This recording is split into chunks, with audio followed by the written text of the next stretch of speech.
Welcome to Those Who Do podcast, a podcast about people, their passions, their vocations, and their interests. I'm Zach Barclay, here with the Patrick Swayze to my Chris Farley, Tony Forsmark. DawnMarie Ferrara is an actress known for Smothered, 911 Lonestar, NCIS, and A Life Taken. And she's a dancer, both a classically trained dancer and a busting out a move in a restaurant for fun kind of dancer. Not only can she emote like crazy and get her boogie on, DawnMarie is also a certified yoga instructor. She joins us today for a conversation full of laughs and insights spanning from her early life to moving to Los Angeles from New York to educating us about yoga styles and benefits, revealing that all may not be as it seems. This one's a fun one, folks. This is Those Who Do Yoga with DawnMarie Ferrara.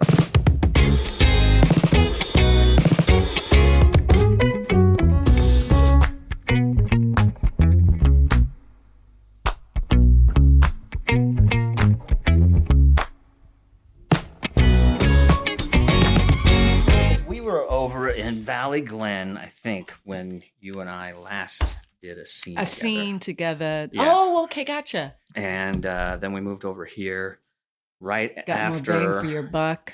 Well, more bang for our buck. I mean, Reagan teaches at the university, so we're just four blocks away. Yeah, I saw that. So she and she's now the chair of her department. So yes, she got named chair of her department. So she'll be on your podcast next. I recommended that yesterday, and he's like, "Why would anybody want to hear from me?" I mean, are you kidding? I mean, she's going to talk about rocks and stuff. She's a geographer, so. I mean, wait a minute. I seen who's going to catch that one. Geographer. I used to joke that just to get her goat, I would be like, well, when she got her master's, she got to see, which ones get the big circles and little circles in a map. And then when she got her doctorate, then she could do the stars on a map. Yeah. It went over real well. Yeah. This is the key to a happy marriage. And it has nothing to do with what she's not a cartographer. That would be a cartographer, and she's not a cartographer. So every time I come to visit, I have to make it clear that I side with Reagan. Every time. She gets me in the divorce. Because really? Yeah, wow. I can't. And how long of this friendship is going on? Like when? 25. Years? Oh, okay. Because what are we, 2023? Yeah. About 25. Wow. Close, yeah. Wow, that's interesting information for you to have right now. Yeah, it really is. 25 years. Bye. Gone. Yeah, but I mean, she's nice to me. I'm nice to you. That makes a big difference. I'm nice to you. Wow. I mean, no. Relative to your worth, I'm very nice. That's fair. That's really fair, I suppose. Spoken like true friends. I don't know how I could argue with that. We're going to talk to Dawn here about DawnMarie, sorry. Thank you. Okay, let me get rid of the space. How's that sound? Nope. It goes. It goes the way there. Just like we're going to talk to Amber Dawn at some point in time. Oh, for crying out loud! At least tell me next time. I was like, that would have been one thing to tell you. Yeah. Well, it's one word when I gave it to him, so I was figured he'd be like, okay. I just thought there's a typo. I don't know how you do that all the time. Well, I can.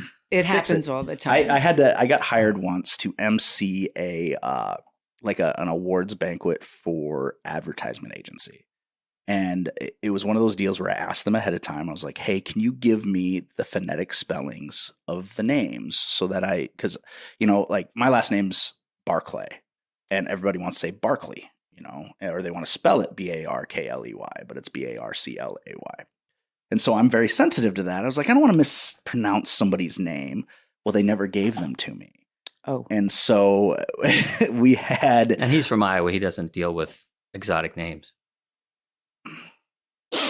I don't. We could just as easily do this via Zoom when I get home and just cut him out of it entirely. That would be fine. Oh, God. So we had there's a band called Stable Days, and it's spelled Staebell. And then there's a construction company, Stabell Construction. Stabile? Stabell. It's Stabell and then Stable. So they're very close, but they're spelled exactly the same. And so I kept bouncing back and forth because I'm just like I couldn't remember how I said the last time, to the point where people are yelling at me. And these are your advertisers. They're the it was an advertising awards. So like they were winning awards and things. And I just felt terrible. But I'm like, these people that hired me for what they would literally later pay me a $75 Fairway gift card. Not there's no industry standard in Iowa for anything, so I got to go grocery shopping, which was exciting. Nice. What are you doing? Turn off your phone. Huh? Turn off the phones. Oh yeah, that's a good idea. You can just say these things out loud. Yeah. I was don't like, know. that's a cool photo on your phone, Tony. What are you showing us? Thanks for sharing with us. That's phenomenal. This is me at the last movie I did. It took my recent photos and made a collage. And Sure, it but did. mostly it's using my cats and my children. But that got in there. Which would be more pleasant. But Oh, wow. I love you. I love you. I love you. And so thank you for coming in, DawnMarie. It was a pleasure. It felt like no time at all. It was over just like that. It was faster than the drive, even. Really. So that was a long story to say that I'm sorry. Oh, I'm sorry. it's totally fine. It's it not. happens all the time. Well, that makes it even worse. I want to be special. I want to be. Oh, wow. I want to be more professional than Well, most. I know, but people and names, it's weird. Okay, so my daughter's name is Delaney, right? Some of her teachers still call her Delaney. And I'm like, how? I mean, Delaney's not that hard. No, and especially And because where's that would Delaney coming right. from? They just phonetically decide it's Delaney. And, and I'm like, why? They just turned it into a Key and Peele sketch. Pretty much. Well, hey, Ron. No, that's the whole thing. I said, you know what you need to do? You go in next time, you write down your name, D''Laney. And then they'll go, oh, Delaney? No, they'll say D-Laney. They're going to mess it up any Laney. which way they can. Always. Hey, Ron. Always. Hey, Ron. Oh, remember the guy last year? His yeah. name on the back of his jersey was Ron. Yeah, it was. He actually had an apostrophe there. Yeah. We were at a football game, and because Aaron Rodgers, people sometimes go, hey, Ron. Hey, Ron. But he actually had Ron. I took a picture. I found it amusing. But yeah. So I'm excited because we get to talk to DawnMarie about not just one topic. Like we get to learn about you and where you grew up and all the fun things with being from New York. Uh-huh. And then on top of that, I'm excited about talking about yoga because I know nothing about it. Oh, you're Right? perfect. Yeah, I know nothing You're about it. so perfect. I would love to get you on the mat. Yeah, and I'm super. The only exposure I have to yoga is P90X. You're right. Yeah. Right. That's not And really. unfortunately, yoga. No. she's been exposed to me and yoga and how I'm very bad at it. Yeah. Oh, I guarantee you, I would also. I mean, I'm incredibly flexible for as round as I am, but that's where it ends. Yeah, but I'm not incredibly flexible at all, and so it's a lot of pillows. Yeah. Yeah. Foam And yoga's blocks. not about flexibility. Yeah, It's yeah. about flexibility of the body. It's more about flexibility of the mind. Right. That's Yeah. the kind of stuff that's exciting to me. What's going on? I don't know, That's but the I other love one. it. Hey. Are you going with them? Okay. Be safe. Don't talk to strangers Unless they have money and they want to buy you. or candy or looking for a puppy. 14 Mm-hmm. They're looking for a puppy. That's fine too. beautiful children. Did you leave the animals in your room? Good. Wait, I love that she's conscientious enough that even though we're hollering at her, she's like, I'm supposed We're to be the quiet only right one not talking. now. So I'm excited because it's completely foreign to me. Like other than, what you see on TV or you hear people talking about. So that's kind of what this show is about, is taking things that are very specific Mhm. and unique and then kind of blowing them up and finding out what they're about. what they're about. And, because the show's called Those Who Do. Those who do. You are the those I do. who does. And I do. And you do, right? Forget about it. I do. Right. But everything that makes you rolls into the thing that you're interested in, the thing that you do. So that's why we're also really excited about talking about you. Oh. So that's kind of where we're going to end up with this car crash. And, I don't see a and car you are like crash the at all. opposite of me. You move well, you dance well, you are do yoga well. I do none of those things well. So, And I disagree. I just think that it goes back to the mind. But like dancing. I mean, DawnMarie is an excellent dancer. You have joy when you do it. Yeah. And every production I've ever been in, like it's either we have to have special things for Tony because he doesn't move that well, or like I did Oklahoma, and I'm like, I'm going to be Old Man Carnes. I'm going to be on top of the hay wagon. Everybody else is dancing. With I'm jazz hands? Yeah, whatever they're doing, I'm not doing it. You're not. You're doing I'm just up there going, yep, doing a little, side sway. And then I did Annie. They asked me to be the butler, Drake. And I'm like, that's fine, but I don't dance. And they're like, okay, you can just stand outside and then they'll all dance. And that's where I sit in the whole thing. We did Oklahoma together. I was Ali Hackham, and they cut my song because I do not sing. How did you book this if you don't? Oh, no, this was in college. It all makes sense to me now. Okay, gotcha. Okay, yeah. I basically got cast, I think, because I was as tan as they could come up with. Yeah. He's supposed to be Persian. Yeah. Yes. Well, but I was also a huckster. The whole idea was that I was a scam artist. But This story gets worse. Yeah, it was. I mean, it worked out, but yeah. So that's us. Like there's the things that he and I'm just going to share this as a part of it. When my in-laws met me for the first time when they came to see this show, and I was playing Old Man Carnes, and so I was dressed up and had vocalization as an older guy, and they were like, "How old is he?" And they were really concerned for a second. I'm like, I guess I did my job, but and then they're like, oh, thank God, he's a really talented actor. when we did Matchmaker, my aunt overheard somebody in the audience say, "I didn't know that they could have faculty in the shows," and I was like, "Yeah, I'm balding. Leave me alone. Like, it's not my fault. Like, there's nothing I could do about it. Propecia had been proven to only be like 48% effective. What am I supposed to do? Just be old, I guess." Yeah. So yes. So we are kind of in awe when we see someone that can do more than one thing, because it's pretty easy to have a thing, but to have a wider scope of what your abilities are is what people find interesting, I think. Yeah. So, quadruple threat. Yeah. Yeah. I think of that saying. It was something that just came out recently. The full quote. You've heard jack of trades, right? Jack of all trades. Right, Yep. right. And that's used as a put down. Don't be a jack of all trades. Right. Mm-hmm. The full quote is jack of all trades, master of none, oftentimes better than a master of one. It goes back to Shakespearean times. Nice. With everybody who worked in the theaters, they had to do all the jobs. And so, I just said that because it just made me think of that quote when you're like, oh, well, many things. You're doing many, many things. And our society has forced people to think like you have to choose one way. Right. You have specialization. Yes. Yeah. Right. Yeah. Which is unfortunate because it doesn't allow people to grow. You really get tunnel vision and you're stuck. You're pigeonholed. Myopic. You become myopic. And that's not good for anybody, really. I mean, if you get, my heart surgeon, I want them to be just mostly good at that. If I ever have one. There were certain, yeah. But I do want him to do yoga and meditate outside and so have a nice balanced and calm life. and balanced. A balanced life. This is all I've got. In case, oh my please God. don't let me screw up. In case something goes wring, they handle it well. Like, I suppose gosh, now everything is different. Like my whole life's been a lie.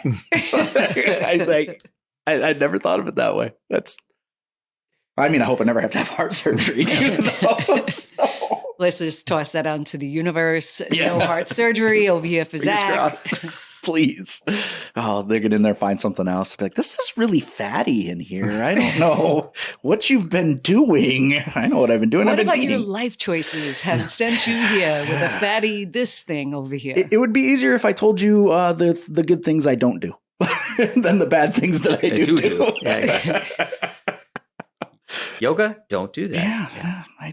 I'm not opposed. So when did you get into like yoga? Was it from dance or was it from just wanting to explore things?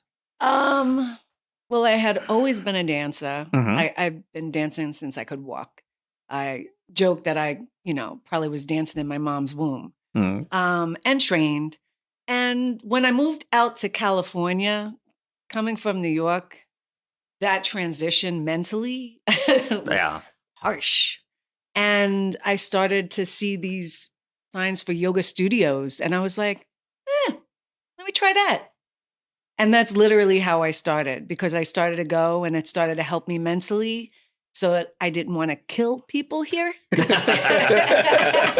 I really do need it. I really do need it. It gave me coping tools that I didn't have otherwise. I wouldn't have had otherwise, I don't think. So that's how I got introduced to yoga. Mm-hmm. Okay, so you say that, you pretty much came out of the womb boogieing, like you're ready to dance. Yeah. So tell us a little about little DawnMarie. Like, you were born in New York. Yeah. Where? Lower East Side. Lower East Side. Yeah. Okay. What's family like? Well, both of my parents died by the time I was 5. Oh my. Okay. And my grandmother who raised me, she passed when I was 18. Wow, that's tough. And it's one of those things that I really feel like my soul chose to be born into that situation. Okay. And I don't know where that thought came from, but it was almost from the beginning. So, and when I look at my life in that way, it's empowering. As a child, I did feel a little bit like nobody really understood me. And I felt like my parents probably would have had more insight into little DawnMarie. Right. Yeah. But I asked every question in the book. I said, why a lot? And then I got in trouble for saying why a lot. And then the but why got me in trouble. Oh, yeah. Never had that. So when did you start formal dance classes and training as little DawnMarie? When my mom was still alive. My mom was a dancer. Okay. And when I was little, like as soon as I could walk, I had like little baby tap shoes, so it was one of those things. And then I quickly just realized that is the communication of my soul, right. So I bring that is the through line for everything, for my acting, for my yoga, for me being a human being in this world and trying to do something good. Right. I always go back to my training with dance and my expression of dance. Tony, you said that I'm joyful when I dance. Yeah, I mean, if you go on DawnMarie's Instagram, she is always spontaneously bursting out in dance at different places, like restaurants, where she's that just is true. See, that is true, and that's amazing, because like I dated a dancer in college for like a year and a half, and her biggest problem was technically she was amazing. But watching her almost hurt your soul, because it was like watching like a shell dance. Meanwhile, we had another friend who wasn't as technically proficient, but God, I loved watching her dance. You just gave me goosebumps. Yeah, everything was happening, and it's like, this is amazing.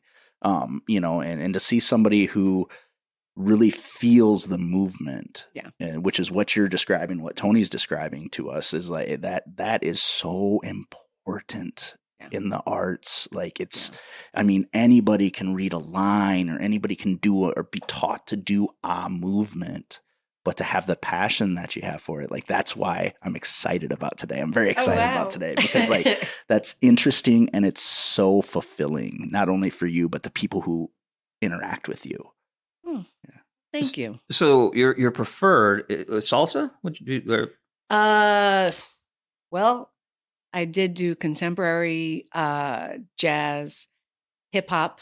Hip hop is where I work a lot, or worked a lot, and salsa is what I worked in. Samba, I worked professionally in those genres. Right. When I see you burst out, it seems more salsa. It's more salsa or like Samba. Disco. Okay. And samba is it's all mixed up. Yeah. It's all but hybrid. True that. Yeah. It's anything that that's where I initially like live.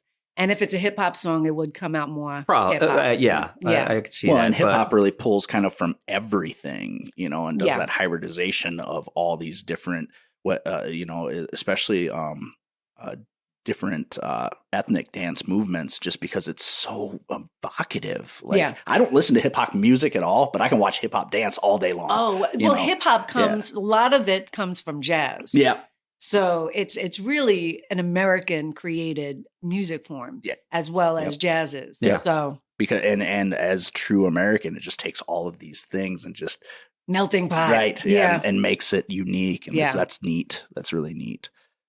Even like I said, even not listening to the music, but watching the dance is fun. Like it's just, you can just feel it happening. And why do you think you haven't listened to or do the hip hop music thing? I don't know. It's just kind of one of those things, with music. It's like I'll hear it and I'm like, oh yeah, I mean, it's creative and it's technically like I can see the genius in it, but for some reason it just doesn't. It's just not my thing. And well, for me and a little bit for you, I mean, when we were growing up in Iowa, there was no hip hop channel. There was no, and so it wasn't. There was an exposure issue as well. Yeah. So I mean, we would hear bits and pieces like way back. Salt and Pepper would be something that you'd hear on the radio, but you wouldn't hear much more than that. Well, and especially in Iowa, I live in a town called Waterloo, and it's very industrial, but there's a very clear delineation. If you were a white kid listening to hip hop, it was like, what are you doing listening to this? Oh, that's unfortunate. And it is, but I mean, Iowa is it's very,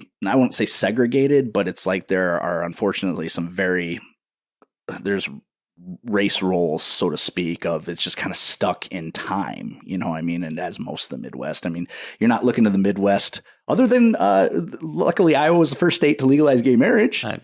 So we did that. They would look at you like Malibu's Most Wanted. They would be like, "Why are you being like that?" Yep, It's like that's when all you're doing is enjoying the thing, doing the same thing, right? And so it's a little bit nurture versus nature. I think you just get surrounded by certain stuff, and my dad's listening to Quiet Riot and Rat, and I'm like, yeah, I'll do that. All right, and that's kind of where what got inundated, and that's just kind of where I stayed for the most part. I mean, a little mumper. No, it wasn't New York. Yeah, let's put it that. Well, I'll just say it's funny. People, my neighborhood is the Lower East Side, so low that you'll be in the East River. You go So we had those rules there too.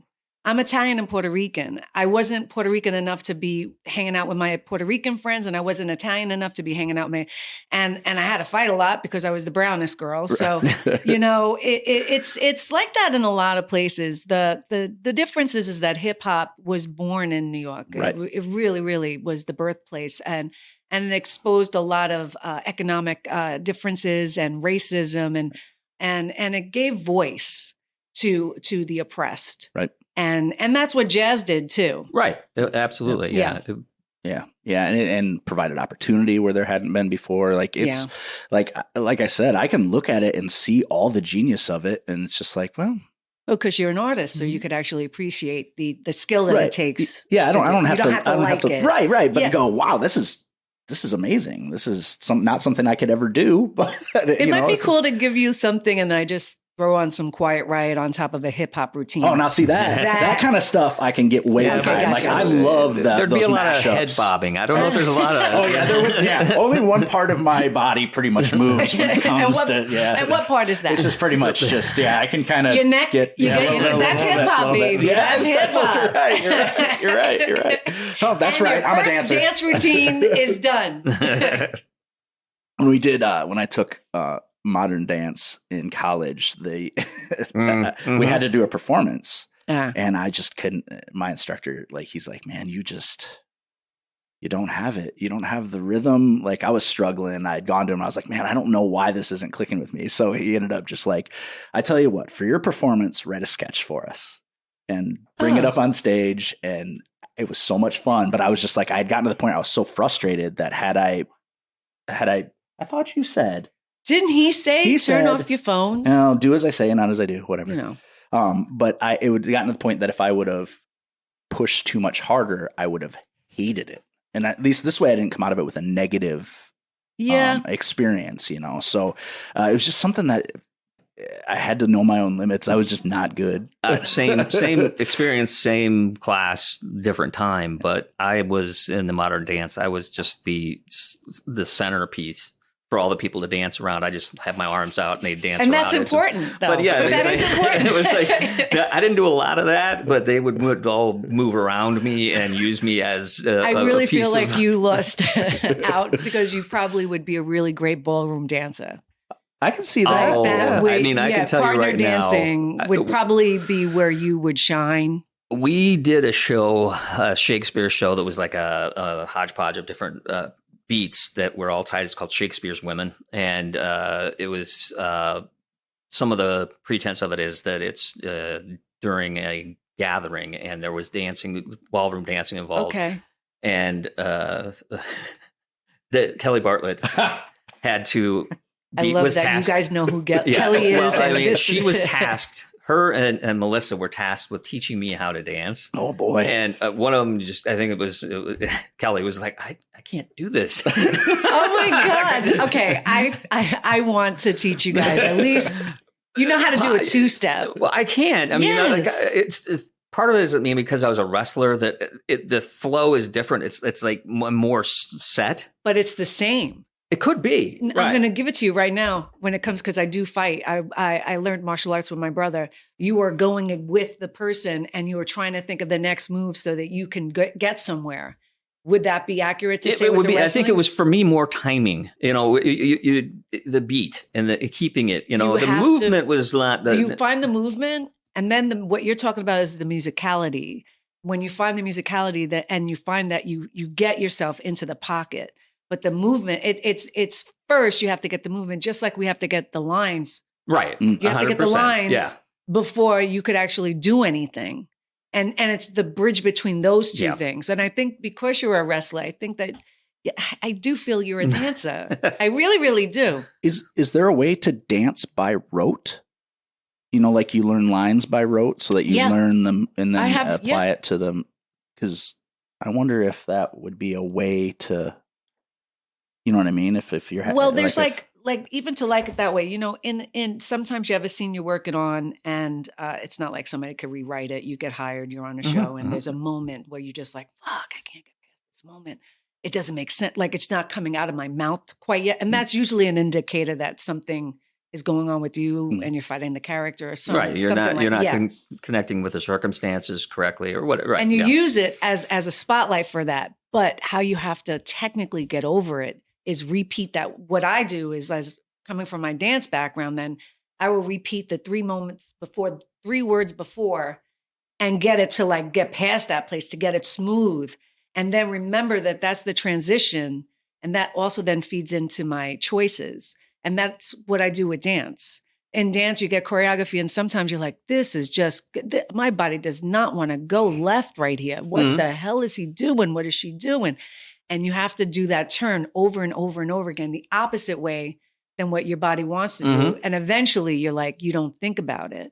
This is the kind of the idea of the like 10,000 repetitions, makes it natural. Yeah. I mean, I guess that makes sense. Yeah.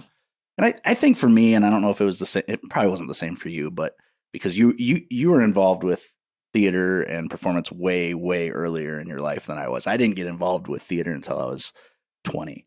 Okay. So like I never did anything in high school. So for me, part of it was because I wasn't good at it. I was very self-conscious. And that's the other thing. Yeah. And I think now in my life, I'm 44 now. So like, I don't care. Like, I don't care what people, exactly. I don't care what people think. Like, why do I care? But back then it was very I was very image conscious, even if my image wasn't what I thought it was, but I thought I had a certain image to maintain. And once I was the guy who didn't dance and the guy who didn't sing, then I leaned way into that, which I think was a tremendous mistake. Yeah. You had a box to be in and it made you feel comfortable because you were in that box. Yep. Because and no one expected more. But I think ultimately that's why I now live in Waterloo and live there, because like I put myself in a box that I wasn't willing to get out of. And by making the choices, there's something weird. I don't know if it was you and I were talking about this the other day, that I made the choices to not do things so that I could tell everyone, well, I mean, I didn't go on the road doing stand-up because I didn't like that agent. I didn't want to work for him. Instead of impressing that asshole so that I could work for him and make money, because this way I could be like, well, I never failed. Well, you also, the funny thing is you're talking like as if you don't have the choice to do it now. Right. I mean, I think I've made a habit of painting myself into a box. There you go. So right now I'm in a predicament right now. I'll tell you off mic, but like, because of what I do for a living, like I'm stuck. So, yeah. So it's it's coming. I mean, we're doing this now. Yeah. So like, this is a big deal for us. This is huge. I feel it. What you were talking about is kind of what Milton talks about, assume the position. It's like we want to go right, but you got to go left. And so at some certain time, like my background, I could see that. Yeah, was more improv, which is all about just assume, whatever it is you're going to do, you're just going to invest in it, even because you're in it. You have to go. You have to go. You have to go. Yes, and yeah. There was less of that in my initial training, but it was all about, because I did a lot of writing as well for improvisational writing, and so it was, maybe that's why I don't have as good a meter for structure, because I would create my own structure, and so I think when it came down to something like dance, it was like, oh, I have to do it very specifically, even compared. I mean, I know you have freedom when you're doing a piece to make it your own. Yeah. But I would be so trapped into the initial, I got to get these steps in, that I didn't have that freedom that you have. And I think that the other part of it is that I do, every piece is different, and we're only even talking about dance, but this is even with acting and all the 100%. arts. You literally have to start with the structure and what you're given before you can actually do whatever you want with it. And some people think like, let me just toss everything away. And I'm like, I can't operate that way either. Like I have to have a structure. I have to know what story is being told. And then what am I bringing to the story that's being told, and how am I going to help it? Sure. With my participation in this, whether it's movement, dance, yoga. Because it has to be you. It has to be you, because you're the one that's there and that's chosen. Now, kind of as a pigtail on that, do you ever see a time when you're doing your own choreography where you run into the same problem? You go to move and you're like, I don't want to move that way, even though it's mine. Like, do you hit a barrier ever for your own stuff? I would have to say yes. I'm trying to go into the recesses of my mind. or something where your mind said, well, logistically, it should be this, but I don't want to do that. I want to do something different. Sometimes it's also with spacing with the stage, and you know that you've choreographed something, and you need to like get back on the other side. Right. And then you're like, oh, shit, how do I get us to like, okay, a couple of turns, a couple of this, a couple of that, like, and we could get back into the right spacing. So, yeah. I mean, yeah. Because I think a lot of people assume that when it's your choreography, that it's like, well, this is going to be easier because it's yours. But I don't think that's necessarily the case. It's harder. So that's why, for me. It's harder for me. I've gotten so much more experience interpreting other people's movement that the yoga is what is becoming my full expression. So it's interesting. I videotape myself a lot. I did that with dance as well, like in anything, just to see what the heck I'm doing. Right. And where I can express more, and where, it shows me more of what I'm doing performance-wise as well. Yeah. But with my yoga, even when I'm go to the gym, I'll take my phone, I go up into like one of the spare rooms and just let it go and see what comes out of my body. And then I'll try to like work it into a nice flow. Right. Yeah. So when you're 18 and you're still in New York at that point, right? Yeah. Okay. What point did you move out here? My mom died by 5, my grandmother 18. So I went to FIT, Fashion Institute of Technology, Sure. the fashion school, the New York one, because the one out of here in LA is called FITM. Okay. They're affiliate schools. Right. And I did my 2-year, my associate, and out of nowhere, I had an out-of-body dream. I don't know how esoteric you guys want to go. Get it? No, yeah. Get it? I want to hear this. This is how you got here. Yeah, so, this is how I got here. Yeah. And long story short, it was during spring break. And one of my spring breaks, it was the second year of my 2-year at FIT. And I had a dream in bed. I had an out-of-body dream. I noticed myself going over a map. Noticed it was the map of the United States. Quickly started noticing it was taking me across country to California. When I woke up, something told me, go to California. And I was like, well, wait, that's weird. I don't know nobody. Are you sure you weren't watching the Beverly Hillbillies? Yeah, Like it was on in the background subliminally. California is the place you got to be. It could have been. But then I realized that my spring break was coming up, and I was like, you know what? So I had a huge connection to my intuition and to the other side of living, which I feel like is the spirit world. That's what it's been shown to me. And I got my own ticket because I've been working since I was 15. And I came out for spring break by myself, landed at LAX, and a voice came to me and said, move here. And everybody I met supported that. Like, I was like, this is pretty okay. Like, this is and it's still warm and it's April and okay. Yep. I went back home, got a couple more jobs because nobody was going to give me money to move out here. And I moved out here that September.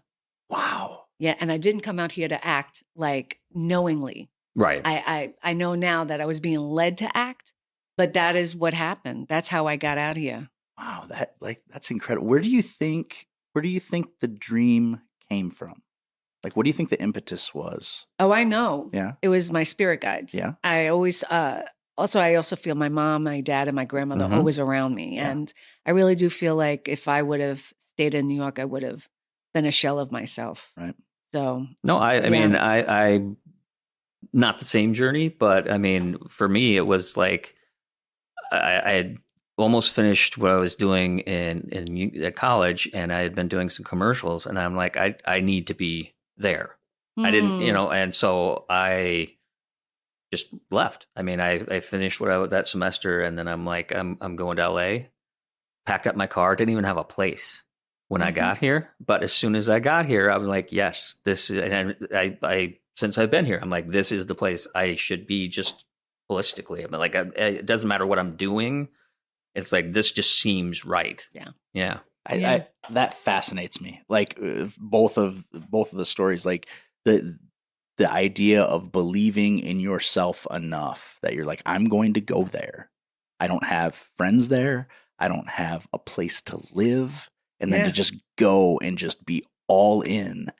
That is just fascinating to me. It's even just, it's knowing your intuition.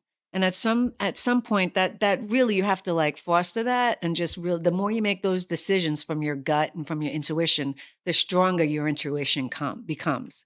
And when you said that, I thought of my first landlord. So, oh God, I mean, I don't know if you have horror stories of. Actually, I have a great story. I'll tell you after you talk. Oh God, well, I have a horror stories. But I was working in retail, and I was set up in one of the apartments that this girl, her boyfriend's friend from school, you could stay. She did not know they were all addicted to drugs. So, of course, boy. And DawnMarie didn't even. I have never tried pot. So I don't, like, my husband cracks up laughing. He's like, you come from like such a hard neighborhood. And so I had to quickly get out of that situation. And I was walking around because I did not have a driver's license because I'm a New Yorker. I'm a native New Yorker from the city. So we don't get licenses there. Oh, wow. We hail cabs. Right. And we walk. And I walked down to this apartment on La Brea and Hollywood, right near where the Silver Ladies are. I always call it right there. And I just walked in and I saw that an apartment for rent, right? And I put my application in, and I was just like, I just wanted to make this happen. And it was one of those things like, stay here, read my friggin' application, and or else I'm going to keep it moving. Yeah. And the guy was so sweet. Whoever was the on-site manager happened upon him to give it to him. That's, again, your intuition, right? He looked at all of my work experience, which was all New York. And it was like, I had only been in LA for like 2 weeks now and living here. And he was like, all your references and all your employment looks great from New York. Yeah. It's all empty on this side. And he just looked at me, like with that quiet pause. And I was just like, don't worry, I will have a job. And it was that determination that he had no reason to trust me. I had $2,000 to my name, which was like first and last month. Yeah. And I got a job a couple of days later by walking the streets of LA. I got a restaurant job in Sunset Plaza.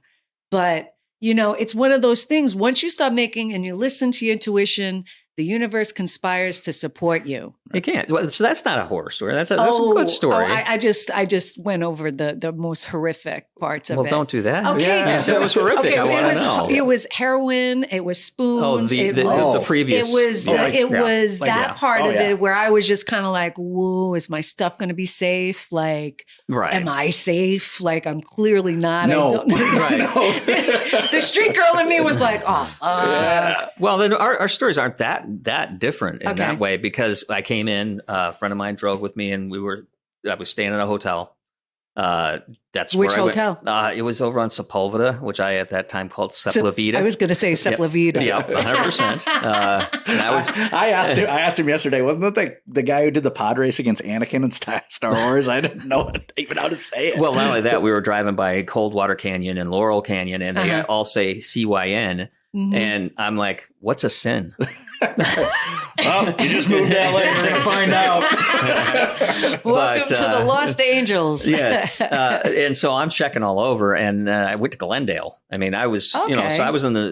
Glendale's nice. Yeah, it's nice, but it wasn't nowhere near, because, if you don't know LA, I was in the Central Valley, as opposed to Glendale's over towards, the east. Yeah. But there was something in the paper that said that they have openings, and price was right. So I go to this place, and I also don't have a job. Just got there, and I fill out the application. Did you have a driver's license? I did. Right. So right in Iowa, I've been driving since I was 12 almost. But but I show up there, and all the stuff's from Iowa. I haven't got a job here, any of that stuff. But then she looks at it and she goes, "Oh, you're from Iowa. I'm from Cincinnati, and you're a Midwesterner. You look like you can be trustworthy. Wow. You can get it."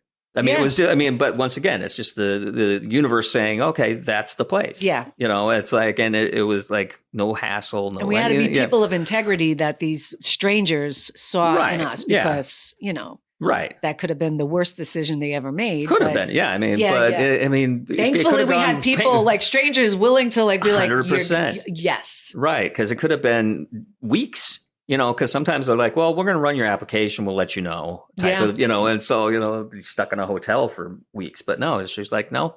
Well, and that's where being genuine really goes a long way, because people don't feel like you're trying to be a as long as you are genuinely a nice person, because some people being genuine you don't want. But they're a genuine douchebag. Exactly. That's exactly right. Yes. So don't be genuine. Okay. But for the sake of the people renting, if you are a you know what you're getting. Be a douchebag when you go in there, so they know. Maybe they're okay with it. Who knows? At least he is who he says he is. Yeah. Yes. He's true to himself. It's crazy. Like, I wish more people had that kind of, it's really a quiet confidence too. It's not going in and being like, "Hey, I'm awesome, and here's why." It's just walking into a situation and saying and exuding, like, "I'm going to be safe here.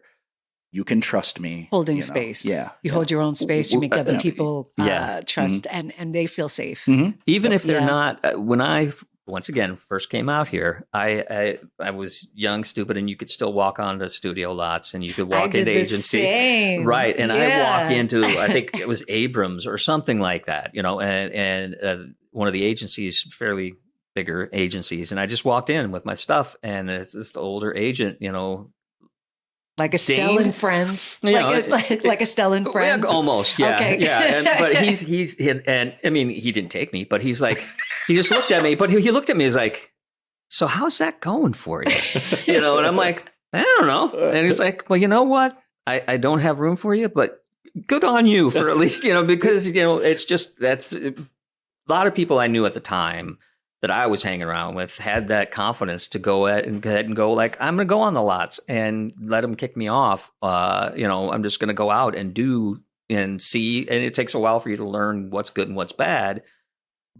But he had, a little bit of begrudging respect for the fact of like, that's not how we do it here. But, good for you. Yeah, I mean, it's not like you never asked for permission. Exactly. Never do. Forgiveness. Yes. Forgiveness is always welcomed if you do something, but you ask for that. But right. I mean, and I got so many auditions that way. I got to know a lot of casting offices that way because I did not walk in like a douchebag. Yeah. I just walked in like myself, And I also used to get the breakdowns and then would know that I'm somewhere, like I should have been able to audition for this role. You were in the neighborhood of what they were looking for. Right. So like they knew that I wasn't cuckoo, you know, like, oh, this crazy. Right. Nice. I understand you're casting for Superman. Nice I'm to here. meet you. I'm going to show up in a Catwoman costume. Oh, we all know that story. Yeah, that didn't go well, but you know. Right. I mean, and I think that's the other thing is if you come on, once again, genuine. They were like, this is a genuine person. They're not trying to do something weird. I mean, I had some couple who were like, how did you get in here? But, you know, but they were never mean about it. They were just like, how did you get in here? And we have to beef up security. Basically. Well, and think about how much that saved you, too. He could have just as easily said, oh, yeah, give me your, I'll call you. I'll call you. But since he didn't, you're like, I don't need to waste any more time here. Oh, that's true. You know what I mean? Yeah. Like he had enough respect for you to be like, yeah, no, I don't have any room for he was you. genuinely intrigued by what I was doing. I'm like, yeah. So, I mean, I think that you handling it that way was to your benefit still. Mm-hmm. Yeah. Even though he didn't take you. Yeah. We all agree. Because he didn't like and they still haven't. Representative Abrams still doesn't answer my call. But yeah. Like, weren't you the guy that crawled under the fence to come in that one time? No, I just came in through the parking garage when somebody walked in. That's all. That's what I did. I remember exactly what I did. I'm like, door was buzzer and they wouldn't answer. So that guy's coming in. Yeah. I'll go in with him. You walk in like you belong. Exactly. And 9 times out of 10, can you hold the door for me? Thank you. Yeah.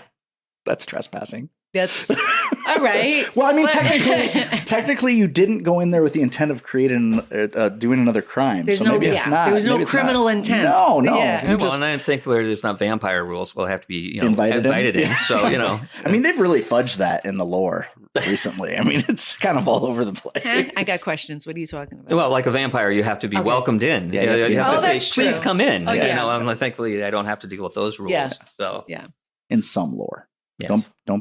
Don't generalize. Or, I've got some friends that are adamant that nobody should have a welcome mat because that is just tacit approval for a vampire to walk right in. Oh, please come in. I didn't know. Like, well, then I didn't know there was passive approval. Mine says it's always happy hour here. Would that be? No, you're fine. Like, I mean, there's not like welcome, come on in. No, that's an invitation. Okay, gotcha. It's always happy hour here with blood. Now that might be different. That's not on my map. Okay. That second part of that sentence is honestly, not on my map. I'm going to say with with your wine cellar that no vampire wants to come because it's always I don't drink wine, so that's what Dracula's famous line is. Oh, is it?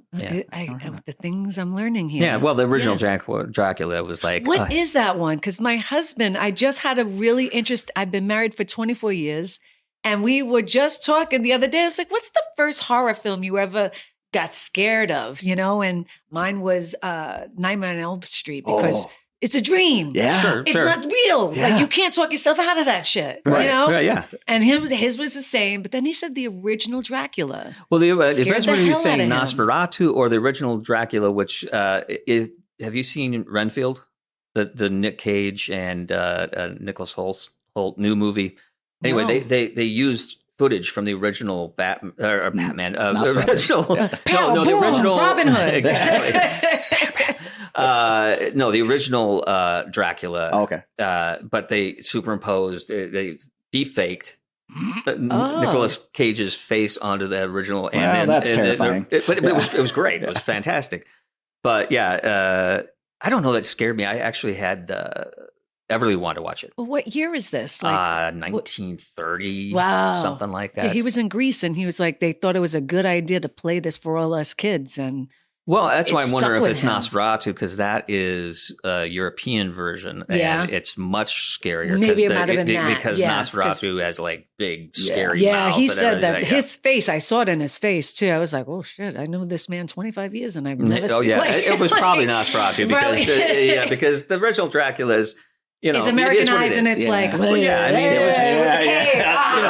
it was one of the original Universal monsters. So like Frankenstein, Dracula. Okay. I mean, so it was, so it's not my first scary movie that it really sat with me was a show called Burnt Offerings.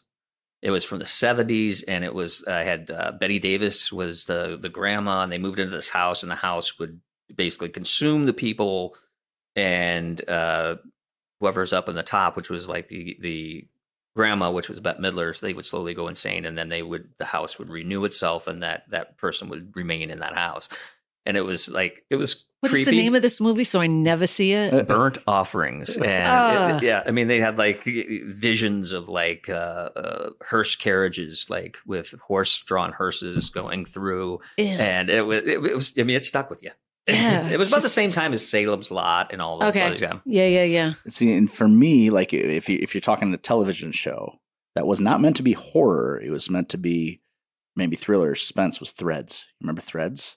I don't think it came out right around the same time as Day After. It was a nuclear apocalyptic, like, us and the Ruskies, and just, everybody nukes each other, and then the fallout afterwards, which I found terrifying because it came out when all of that stuff was like at the forefront of when is it going to happen? Oh yeah, we were still doing. If it happens, go under your desk stuff. Yeah. Oh really? That'll you save weren't doing that? No. Oh yeah, we still we're had city people who would just, if anything shakes, get out of the building. Well, you had that stuttering film of if there is a nuclear attack, go under your. But going under the desk was the solution for everything. It was like, all right, tornado, go under the desk. I mean, what's that going to do? The flu, influenza, go under your desk. Like it was everything in the Midwest. Like it was like these desks. You would have thought they were made. I mean, were they attached to the floor? No. No, they were not. So Exactly. If there was a nuke, that's just bad. Did they send you to the gymnasium for tornadoes? Sometimes, yeah. Which is insane to me because it's that's like the biggest wide open thing, and there's nothing to stop the tornado if it comes in. These are bad choices. Yes. If you're not from tornado areas, I mean, what you want is the most solid structure, hopefully smallish, so that like a bathtub. A bathtub is great, but you want to be in a cellar where there's a lot of, or even if you're outside, you want to find an overpass because the overpass will not hopefully be blown away. It won't because it's made of concrete. Okay, gotcha. It's made of concrete, so you just get under there. I mean, the downfall of that is then it also intensifies the winds because they're coming through. 100%. You gotta like anchor yourself, but yeah. So you find a cellar or something. A desk is going to do you zero nothing. Yeah, it's going to make you a false sense of security. It's like, oh, everything's going to be good. Oh, well, and the thing I think with nukes was back in the day, I was like, nothing's going to help you. No, but they were like, hey, you know what you should do? We'll give you a glimmer of hope. Yeah, go under the desk. You'll be fine. At least we'll all be your together. Eyes. We'll all be together. At least. Oh no! And then for movies, it was Nightmare on Elm Street. You too? Yeah, because like it was one of those like, if I'm having a nightmare about it, prove to me it's not happening. It's too late. I'm in a nightmare about it. Thank you. And I just always was like in this cycle. It was a secular kind of thing. I don't want to go to sleep because like can't was it the can't hide, the wolves are after me. Like it was just a constant like and if you think about it, it was genius. Freddy's coming for you. 3, 4, why did I even say that? Oh, 5, 6, grab a crucifix. Okay. Yeah, it was terrifying. Like, but now, and then I reached a certain age where I was like, I love these movies because you didn't realize when you were a kid how campy they were. Oh, like, yeah. Freddy was like, it was such a strange idea because he had slaughtered all these children when he was alive and then came back to kill more of them after he was dead. But he was like, ha-cha-cha-cha. He was, So that first one was scary. And then after that, it was just kind of like, I'm not scared of you. So the thing that, as I was getting older, and it's not that far removed from the same time frame, there was a movie called Henry, Portrait of a Serial Killer. Ooh. And it was Michael Rooker as a younger guy. And it was literally, it was not, a horror movie per se, but it was like this guy who was just a serial killer and he would act normal and he'd do the things that are like, oh my God. Like Ted Bundy was. Yeah. And it was what made it so scary for me at the time was like, it was like, I mean, it was no affect. It was like, yeah, this is just what I do is I just kill. I mean, it wasn't like Freddy or Jason, like, it was like he just walk in and do, it was kind of like Natural Born Killers later on, or, as akin Faces of Death. You guys remember Yeah, that? yeah, Oh yeah. yeah. Or is this like, but it was just so flat and so real that was what really scared me. Yeah. Yeah. Okay, so Yeah. it was based in the reality of it. Yeah, It was so psychologically grounded. Yeah, that it was you so were grounded like, that you're oh. like, oh my God, that is probably what they really is like. If there's a psycho killer, that's the And guy. true, Yeah, that's yeah. Dahmer. That's all the guys that exactly. we, yeah. Yeah, It's I was not some guy in a hockey mask. It's that guy. You know. I watched the first episode of that Dahmer on Netflix, and I'm like, I'm good. Yeah. I'm good because it was just too real. Yeah. Like, and you could see from the beginning to end why it happened the way it happened, and remembering it as it was happening and finding out everything from them returning the one victim to him. And it's just like you're watching it play out on television and how like you could smell the apartment. Like they were so visceral. It's just like, no, I don't need to see the other 8 episodes. This pretty much was beginning to end, and I'm good. Yeah. So yoga. Yeah. Oh, we'll get there. And Transition breathe perfectly.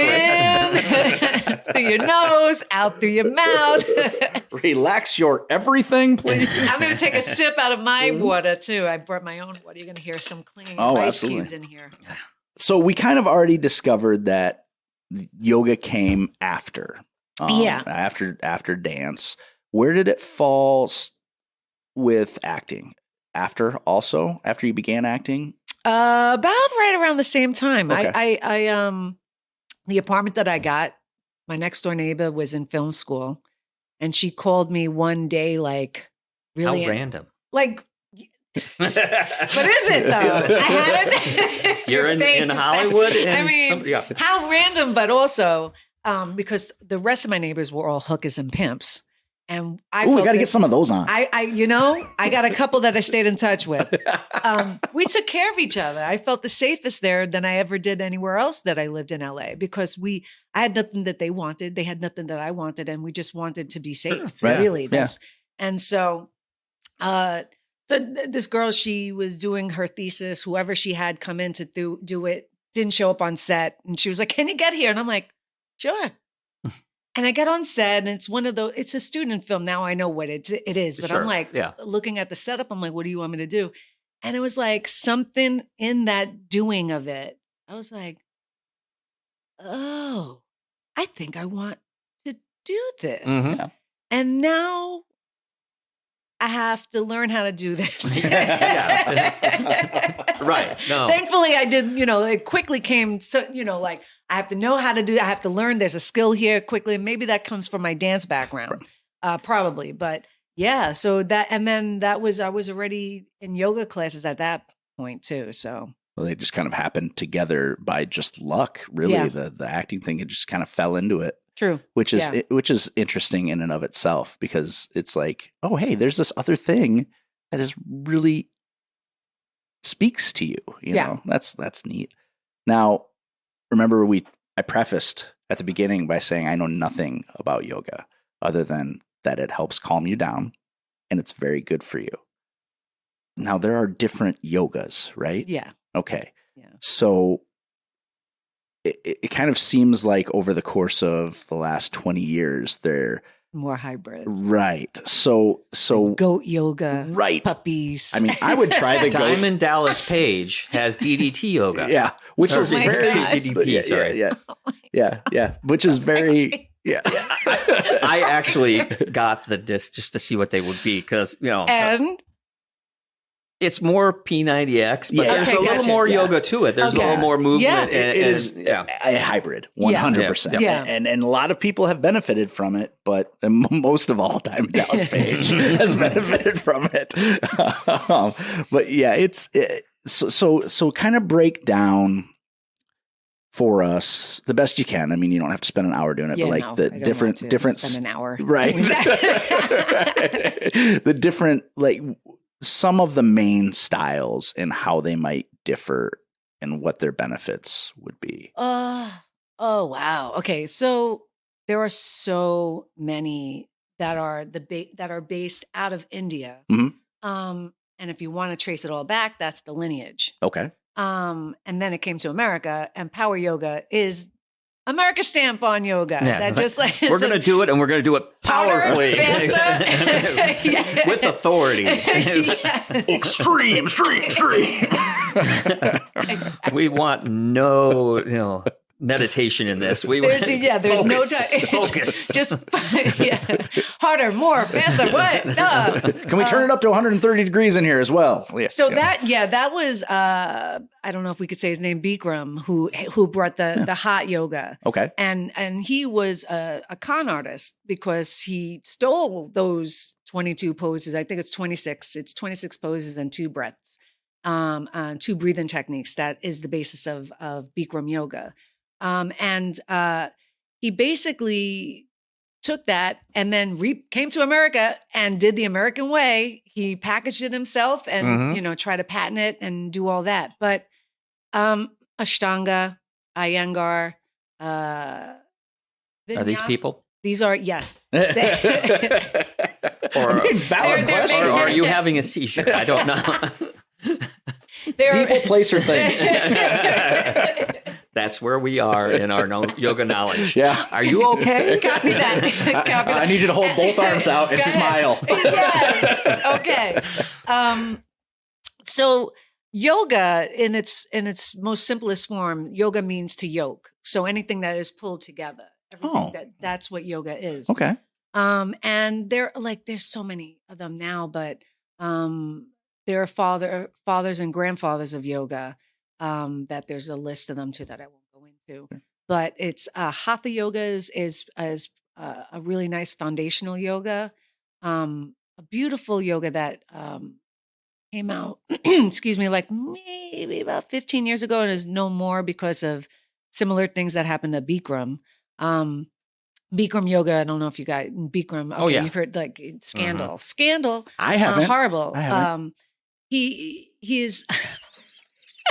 I'm sorry, I don't update you on the yoga scandals of the day. Well, this is what I want to learn about. It's anything that can happen when you have someone as a guru. Oh, okay. And you give up your agency to. Okay. And he misused that. And there are a lot of women who, charged him with sexual abuse and stuff like that. There's a documentary on Netflix too that if you want to delve in deeper with that. But Anusara yoga is alignment based, and that's no longer like nobody like what Bikram's people just took Bikram off and just put hot yoga. So Anusara, they did not. I don't know what the name is now that they've put in front of that because that's all alignment based.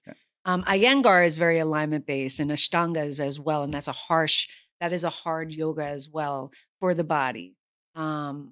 You're looking at me puzzled. Well, I was wondering. So the other one that the name got taken off it, same issue. Yes. Okay. Yeah, and that was also I believe, and I don't want to talk out of turn, but I believe it's because also the teachers were being stolen from. They had a big fund, and they weren't getting the money that they were owed as well. Sure. As well as the guru aspect of it and misuse of that trust. Sure. But. I am trained in Hatha, Vinyasa, trauma-based, trauma-informed, and Yin yoga, and restorative yoga. And what I was first led to was Hatha. That was the first thing I was introduced to. And then Anusara yoga helped me heal my body from all my dance injuries. Sure. Because I could not afford Pilates. That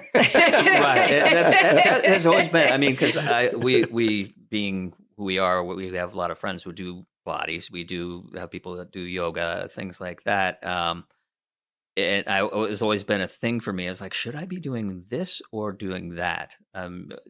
How did you come about that choice? I mean, because Pilates, is expensive. Is expensive. You can't just do it in front of a TV. I'm going to tell you, it was purely financial. 100%. Because Pilates was created by a ballet dancer, Joe Pilates, and it was a way to, heal a dancer's body. Right. But expensive. Those reformers. I mean, you're talking like $60 a class, and it's interesting now they have these, reformer replacements like sliders for but it's not quite the same. Right. But I mean, it's maybe a little more approachable now. But I've always had that in my mind of like, which is better for me? Because I think a lot of mine has to do with athletics. When I was just like yours is from dancing, some of your aches and pains and things like that, that I'm like, well, what is going to be best for me? Yeah. And a lot of mine also, not only dance, I was an athlete. So I went state with track and volleyball, basketball, and all that stuff. You don't realize what you're doing to your body. 100%. So yeah. It'd be interesting. Yeah, some vinyasa yoga probably would be good for you. Some restorative yoga, so that it's more passive, and you get into the fascia and also then the joints with the yin yoga. Yeah. Because you've talked about, you've always had a spirituality to the other side of things. So did that marry pretty quickly for you? Your spiritual side and yoga just kind of fed into that? Or did you find more as you went? It illuminated it more for me. Okay. I had always known, now here's the, I'm fine with talking about this. I've always been a medium psychic growing up. And that's probably why I always was okay with my parents and my grandmother being on the other side, because I could speak to them. The yoga introduced me to deeper forms of meditation, which then accessed I was just like, what? Am I actually going crazy? But no, these are voices that are speaking to me. So it just opened up the flow. Okay. Yeah. Well, and you have to assume that, if there are negative things that happen to your mind as you grow and experience trauma, there also have to be positive things that you can expand and do. So I think that knowing that something like that happened and being able to talk to somebody that it has happened kind of opens things up a little bit more, because it's silly for us to think that only negative. So like if you have trauma, negative things happen, you have secondary trauma, you have cumulative trauma, you have all this other stuff. So if that exists, then there must also be positive things that happen to your mind when you expose it to healthy things. Restorative or healing. Because we focus so much on trauma and all the negative things, but when someone talks about positive things that happen, everyone's like, oh, that's not real. Yeah. It's like, because we're pessimists as a society, you know? So that actually leads me also to ask, so when you talk about trauma-informed yoga, how does that look different than, an ignorant phrase would be than standard yoga, but how does trauma-informed yoga look in comparison? Easiest way to define it in this limited capacity of not being on the mat and showing you anything. Non-visual, right? Would be the cueing. Okay. Just the verbiage. Okay. You don't want to tell somebody, grab your leg. Yeah. Or get down on your knees or It's verbiage. Yeah. Okay. That makes sense. And less push into it, more just relax and let it do its thing. And be okay where you're at. And you're always, if it doesn't feel good for you, step back, go, so that you give them agency. I've done a session with DawnMarie, and she can probably, if she remembers, speak to this. But I just remembered it now that you said it. I was just like, oh my God, did I block this out? No, it was me and my wife, and who else was there? Was it Nayo? It was Nayo. Yeah. It was at Evolution Studios. Yeah. Mm-hmm. And that was yin yoga. Yeah. And my biggest thing always has been with yoga is I have this, and this is what I have with like long distance running, all this other thing is I'm always go, go, go. I want to go full speed. And so when there's something like yoga where it's like, just relax into something, don't push it, it's really hard for me. And I think I think the spiritual side of things has never come through enough for me, because I'm always like, I have to do this and I have to do it strongly and I have to do it properly. That's also control. Yeah, 100%. Yeah. How would you get over something like that? Well, one of my clients that I had just recently worked with, she's somebody who is in her 20s, and it's like, I am not flexible. And I'm like, I love it. Challenge. And I just had to tell her, and she's reaching for her legs. And I'm like, be where you're at. So I like to bring people where they're at, and you're not worse because you're there. Mm-hmm. You're actually worse by trying to be somewhere where you're not. Sure. So to ground you where you're at, I get you in your body, and then your body actually feels safer. And that's when I would imagine. And sometimes that feels at odds for me, because in training for acting, sometimes you just want to be there as well. It's like, I want to be to this point and I do these roles, whether or not I'm ready for them. You know what I'm saying? Oh, you're saying, yeah. All right. You know, I mean, and the studying of it. Studying of it. I mean, yeah. until you study it, then you're like, oh, I understand that I need to get to that place. Yeah. And have it come and, learn about it to get there type of deal. Yeah, Does that make sense? Yeah. As opposed to tossing it onto the wall. It's and just seeing like what boom, sticks. and this is what it is. Is it this? I don't know, but this is, and I feel like for me that has been a challenge, and that's why I'm fascinated by people who can meditate, who do yoga, because I'm like, my mind is always like, but that's okay, is this working? Is it doing? Like, am I doing it right? And that's the yoga.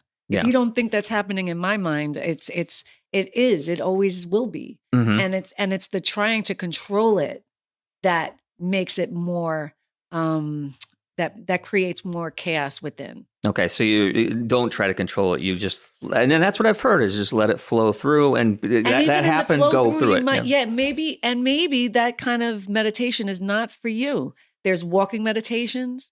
There's going and looking at a tree meditation. What there's looking at a candle. You light a candle and you stare into. Yeah, I think that was the first one I was introduced to, and I'm like, and then close your eyes and picture the candle now, and I'm like, I would think that probably it might be best for you to stay physical and in the physical realm and just keep on staring at that candle, and that's it, and not make it something that your intuition is talking to you there. And so it's all about getting back to that intuition and listening to it. And that's also what with Trauma Informed is more about inviting people to go listen to yourself. You're never wrong. Right. And when it comes, I know that. For everybody else, not named Tony. But that's the part of the yoga. And I started this by saying yoga is not about being flexible. It's about being flexible in the mind. Right. And trying to be open to what's actually happening. And that's where we get kind of like, oh my God, I can't. And that's what's so great about having the mat, because you are only responsible for what's actually happening on your mat. Right. Sure. Right. But we start looking at everybody else in the room, and I can't do a back bend like that. And then you're not doing yoga. Right, because you're not getting rid of the analytical side of things. That's kind of a be in the moment. You need to be in that moment, because if you get... And with running, you can't look behind you. The second you do, you lost the race. Right, yeah. Yeah. For more than one reason. Yeah. Sometimes I lose the race against myself. Like this morning, I got to about 1.5 miles, and I'm like, oh no, today is not the best run. But then once I went, but it's better than last week. There you go. Then I was like right back in it again. There you go. And that's the same. Mind. Yeah, that's the same thing. The it doesn't matter whether I'm stretching as far as that person. Did I maybe accomplish something today that I didn't do yesterday? And then you start thinking, quieting your mind and having those things happen long term. Yeah. That's, and I imagine for Trauma Informed, that's got to be incredibly powerful. Yeah. Because just that assurance of safety and that is so important for something like that. So and I know like with crisis facilities, trauma facilities, law enforcement, fire department, like they've really been starting to bring in. Of course, there's a money making scheme to it. Is like, well, this is yoga for firefighters. Well, and it's like, but it's like they've been bringing it because the value of it is there, and it makes it approachable to right. Some instead of someone who like, oh, this is Shanti, yoga, and right. they're like to a bunch of police officers and be like, no, right, it's like hard no, hard no. I will not be joining you, right. yeah, and that's it. Kind of also leads into too, in the 80s, I would say in the 80s, the yoga was kind of seen as just a fad, but now it's fairly mainstream and accepted as being a valuable, whether it's for fitness or for mental health. And why do you think? Was it time or was it exposure? I think it was exposure. And I think as we joked around, Americanization and the hybrids and everything, but I think that's the key, because everything has to be marketed. And we're a society that we respond to that. And so I think that helped people to be like, well, I don't have to, look like this, but a P90X I can do, so right. yeah. Well, and it's an more evolution. inclusive. Yeah. I mean, it went from, I mean, I would even go back to the 70s where it was like. Well, some of us don't remember the 70s as well as you do. Where you'd have, Cosmo is like telling you what to do. And then, I mean, it's some of it's an evolution. You went from that to Jane Fonda to, and so I think there's an acceptance to just fitness as itself. Because, in the 50s, you were talking about jogging. In the 70s, you were talking about jogging. And all of a sudden now it's. True. But I mean, you kind of saw an evolution too, because it was it started with the only hippies do yoga. And then it was like soccer moms. And now it's firefighters. Now it's wine yoga and goat yoga. Yeah. And, Right. hey, whatever gets you there. Well, I remember back when I think it was it Lynn Swan or one of the athletes, Willie Gault. I mean, it's kind of that transition where he was doing dance. Yeah. He was doing dance. A lot of Joe Namath? He did, but I mean, Willie Gault was really the one that stuck with me because he was like, that helped me be a better athlete. He actually spoke about it. He spoke about it, and he's like, no, I do dance, and it helps me with my receiving abilities because then I know what my body's doing and how to do it. And so I think it's just, once again, you were saying exposure, but having people like, oh, I did not expect that person to be into that thing and see the benefits of like, oh, a professional thinks there's a benefit to this. Yeah. Yeah. Yeah. Well, and seeing someone else, I mean, you're a great champion for yoga because one, I've only met you today and you're incredibly approachable, very easy to talk to and very likable. So, do you have, before I forget, because I will feel like a total asshole, do you teach out of a studio or do you go to people or what do you do? I am looking for a studio to teach at, but I am doing privates right now. Okay. And I also have some of my classes online as well. That's available. Where can they go online? My YouTube channel. Okay. DawnMarie Ferrara. Well, that should be pretty easy to find. That's so easy. Yeah. Now, we could probably link that, right? Yeah, we can link it. And also be clear, there's no space between Dawn and Marie. So, because I would feel terrible if we didn't. It's Dawn Marie, one word. Yeah.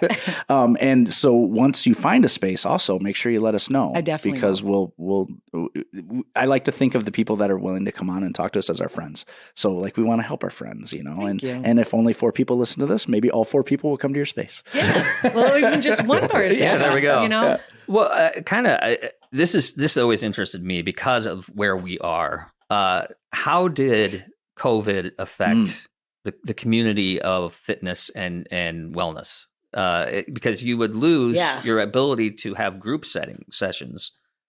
Well, so I had been practicing yoga. I finally went and got my first certification. January 2020. Oh, wow. Oh, wow. I mean, I know about timing. I came out here in 2001, and not only was there a writer's strike, but then we had 9/11, and I'm like, I came at just the right time. Yeah. But exactly. Yeah. Yeah. And I mean, I was just like, what the heck? So we were going right along, and then we couldn't finish because it was March 2020 when we were going to finish that 200-hour. And I got to see people be real creative. Mm-hmm. Yeah. People went into parks. Right. Quickly online became like a way to connect.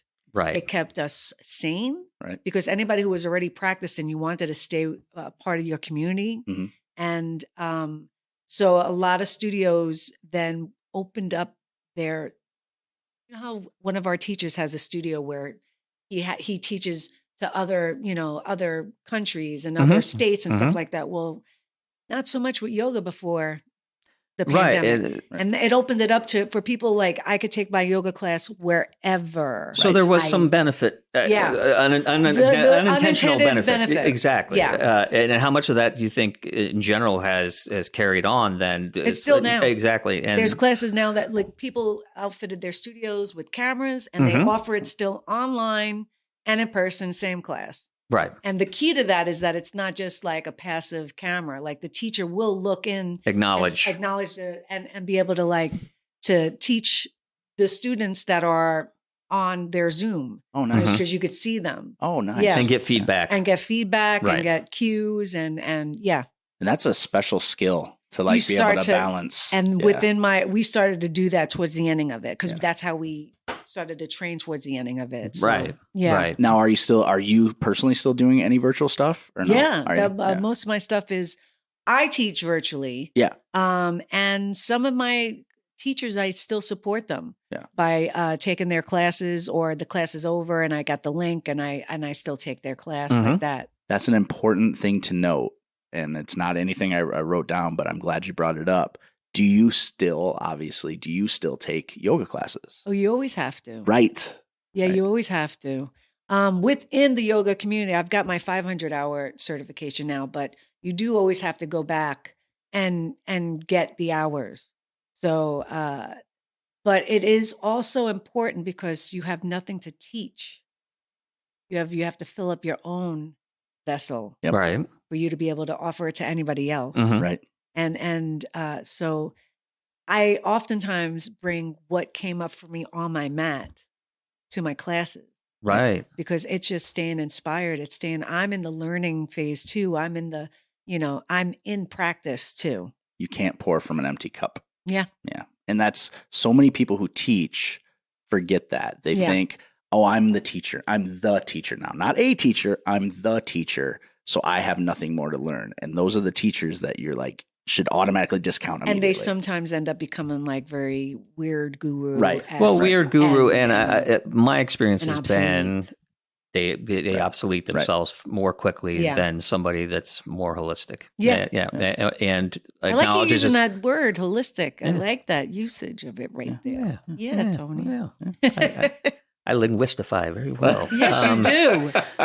Well, because I've always been a big fan of, going out and finding things that are associated with what you do and augmenting with those things. And I feel like, yes, finding somebody else to teach you something that you think you might know, but they come at it from a different perspective. Or like you said, you're in that learning environment and learn something, that you didn't expect to learn. Yeah. Yeah. Yeah.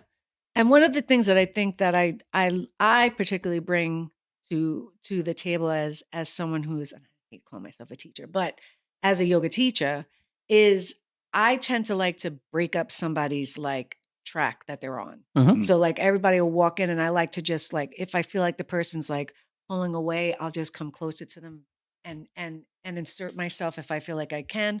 Or it's not going to sound like a sing-songy yoga class. I might just toss on some hip hop. I'm sorry, you're going to have to come in and. Hey, I wouldn't hate. We'll be hate down dog into some hip hop. Right. So I like to juxtaposition things that don't seem like they should go together. Sure. To just break it up and just be like, it's not what you think. Mm-hmm. It's what's happening on your mat. Anything I could get anybody present with, I do that. When we did the stuff with you, I was felt much more nurtured and recognized than other times when I've tried it. I mean, I did one at CSUN, Cal State Northridge, and they had us downward dogging off a wall, with our feet on a wall In an L shape? All I know is it almost wrecked my wrists. Oh, because there was so much all pressure. the weight. The pressure, and it's like sounds like prep for handstands. Almost, but I mean, I used to do that in wrestling. We'd have to do handstands and push-ups off the wall, but I was like, this is not relaxing. Oh my God. But it was in tune with, well, like I said, this is power. This is real. Okay, we're up here and we're doing the most extreme way we can possibly do. Listen to that little voice. Right. Little Tony was like, I don't like this. It was. And then, I should stop. But you had like, use pillows if you need. And I'm like, okay. I do remember that. It's so funny. I totally forgot until you brought it. I was like, oh yeah, Evolution Studios. I was a yin yoga. Mm-hmm. I had gotten certified in yin yoga in 2015. Mm-hmm. Well, it's like so many people don't like, it doesn't feel good. Like, I don't feel like I should be doing this. A good teacher would say, well, what do you feel like you should be doing?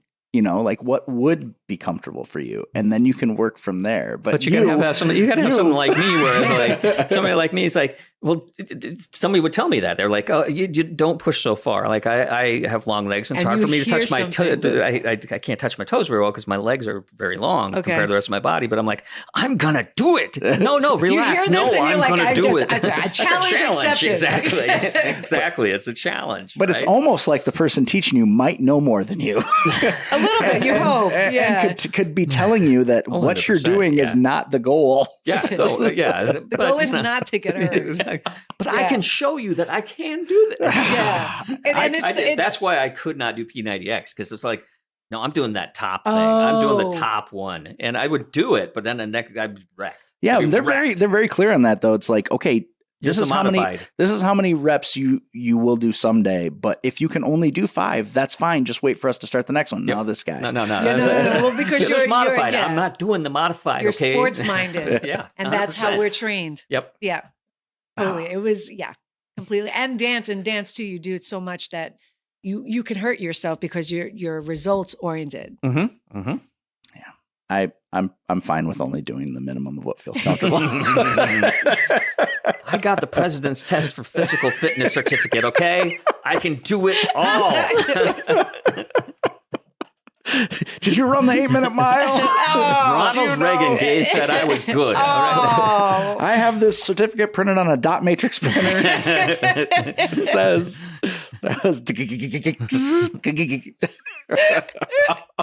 That's funny. That is funny. If you could leave someone with one thing to know about yoga and them and why it's approachable to everyone, what would you say? Oh, wow. I mean, it's so hard to try to be concise. We've got a memory card that'll hold up to 31 more hours, so you don't have to be. Well, because I have this belief that if you say something concise, it can sit with someone. That's true. You start going off, and they leave the building. Rambling doesn't work. What was that last thing they mumbled? I can't remember. She said words. I don't know those words, but she said them. A lot of them. Maybe it'd be easier if I rephrase the question. Why is yoga beneficial to everyone? Well, I don't like to say that it's beneficial to everyone. Ooh, okay. I will say the philosophies are, and that it doesn't have to look like this, like Swami, like it doesn't have to look any which way. Yoga is walking out in nature and enjoying nature. That's yoga. Mm-hmm. Seriously. And doing something quietly, just even if 5 minutes is too much for you, 30 seconds, make it bite-sized. So environment makes a difference. I do believe so. Mm-hmm. I do believe so. And then we're like so on our phones now that it includes getting the phone away for 30 seconds. But what if I'm watching you on my phone? Okay. All right. I see what you did there. I know, yeah. I'm wily. But so I do believe that it's an approachable form for everybody. I do believe that people have to listen to their intuition when they walk into a studio. And if somebody's making you feel uncomfortable in any way possible, don't power through that. Just find someplace else. There's free yoga online with me and so many others that, you could take a class for 5 minutes. There are 5-minute classes that I offer, 10-minute classes. And it's also about filling your own cup as well. It's a part of self-care. So it's a form of self-care. Well, thank you for what you do. Oh, thank you. Right. And I love what I do because I also bring it to my art form. I'm sorry to interrupt. No, you go. As an actor, I bring it on when I'm in trailer. I bring that because I get hired and I'm not like the lead in the show, and the show's not surrounded by me. And normally you're waiting like 12 hours before you get called to set. And what keeps you ready is being able to be still and find that presence with yourself, and also being able to reserve your energy and preserve it and so that it's available to you. So I was able to use that, and it informs my art forms, everything else that I'm interested in. Yeah. That's amazing. And also kind of says why it is good for everybody because we're terrible at being present as a society.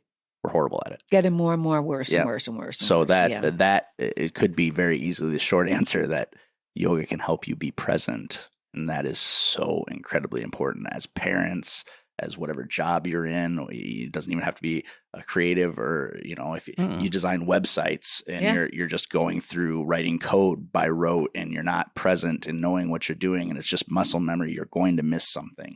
If you're in a room with your kids, just being there with them doesn't mean you're being present. If you're with your grandparents, spending the last year with them, and when they may pass, you're not necessarily being present just because you're there. So I think that's very important. And I think that's why it could be, from everything you've taught me today, I think that's one of the good big takeaways, is that helping you be present and focused is how yoga could be beneficial to everyone. And I love that you just said that, because you just gave back to me.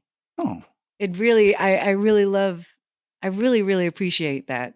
Oh, well, yeah, I'm glad. This was like a teach. Now you're it was like a teach back. No. I haven't touched anyone. The student has become the master. Then I'm a Jedi. That I'll take. That I'll take. I will take that. Just as I know we're wrapping, but as you were saying that, I was thinking about how as we get older, you look at some of the people that age into presence, and how yoga and meditation can accelerate that, so that you can enjoy that being present longer. Because there's a lot of people like, okay, I've retired and now I'm able to look at life, and I'm able to not just be entirely in my head about everything in the world, and anything that could shortcut that to get some serenity is got to be great. Yeah. And I'll add that the older we get, our body starts to decay, and yoga helps to keep you supple. So I always say the fountain of youth is found in your spine, and keeping that flexible, and being able to just the vision of being able to tie your own shoelaces at 60, 65, 70, being able to stay active and upright as much as you can. That makes a lot of sense. I'm in much trouble right now. Yeah, for lots of reasons, but not just that. But yeah, 100%. So I'm going to leave the room now. Remind everyone again where they can go to see your yoga videos. DawnMarie Ferrara on YouTube. Awesome. So make sure you go check that out. Subscribe. Like and subscribe. That's a big deal. Please do that. And slam that love it button. Oh boy. There we go. I've been watching too many of my kids' YouTube videos. A little bit. So I thank you, DawnMarie, for everything that you do. Thank you for coming in. And it was very enlightening and very informative. And hopefully everyone gets as much out of it as I think that we did. Thank you for what you do. Thank you guys. Yay.